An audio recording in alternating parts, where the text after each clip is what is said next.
ಹೇಳು ನೋಡ ಅಂಬದಕ್ಕನ ಕಟ್ಟದ ಎಷ್ಟು ಹೇಳ್ದೇಣ ನೀನು? 85 ಹೇಳ್ದೆ ಅಣ್ಣ. ಹೋಗಪ್ಪ ಕೊಡೋಗಪ್ಪ. ನಗೈ ಹಾಕ್ಬಿಟ್ಟಿದ್ದ ಅಂತ ಏನು ಬೆಲೆ ಇಲ್ಲ, ಅದಕ್ಕೆ ಬೆಲೆ ಇದೆ. ಅಲ್ಲ ನೀನು ನೇಗ್ ಬಿಡ್ತಾವ ಅಲ್ಲ, ನಿಂಗೆ ಏನಾರ 500 ಕೊಡ್ತೀಯಾ?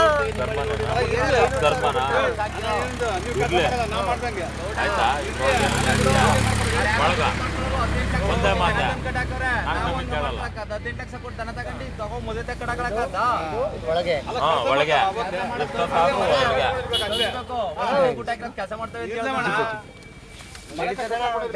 ಕೇಳಬಿಡ್ತು. ಒಳಗೆ ಇನ್ನೊಂದು 2 ಕೊಟ್ಟರು ಅವರೇ ತಗೊಂಡ್ರೆ 33 ತಗೋತೀನಿ ಅಂತ ಅನ್ಕೋತೀನಿ ಹೇಳ್ತಾರಲ್ವ ಇನ್ನೇನಣ್ಣ ಮತ್ತೆ? ಅರವತ್ತರೊಳಗೆ ಹೇಳ್ತೀಯನಾ ಇಲ್ಲಿ ಬಿಡ ಹೇಳಿ 50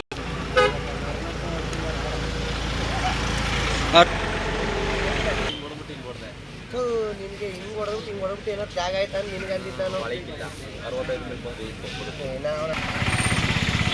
65 ಇದು ವ್ಯಾಪಾರ ಏನು ಹೇಳ್ತೀರ ಯಾವ್ದು ಬರೀ 85 ಹೌದು. ರೈತರು ಏನು ಹೇಳ್ತೀರಣ್ಣ?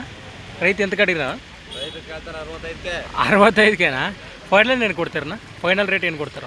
70 ಬಂದು ಕೊಡ್ತೀವಿ. 70 ಬತ್ತಿ ಹಳ್ಳ ಹಾಕಿಲ್ಲ కదా 65,000 అడిగినారు అంటారు రైతు సోదరులు. 85,000 చెప్తున్నారు వాళ్ళు. ప్రస్తుతానికి 80 వస్తే ఇస్తామనుకున్నారట వాళ్ళు. ఇంకా కూర్చోళ్ళు లేచిపోయారని చెప్తున్నారు. మరి ప్రస్తుతానికి కర్ణాటక బేరాలు ఇలా కొనసాగుతాం అన్నమాట. ముందుకెళ్దాం.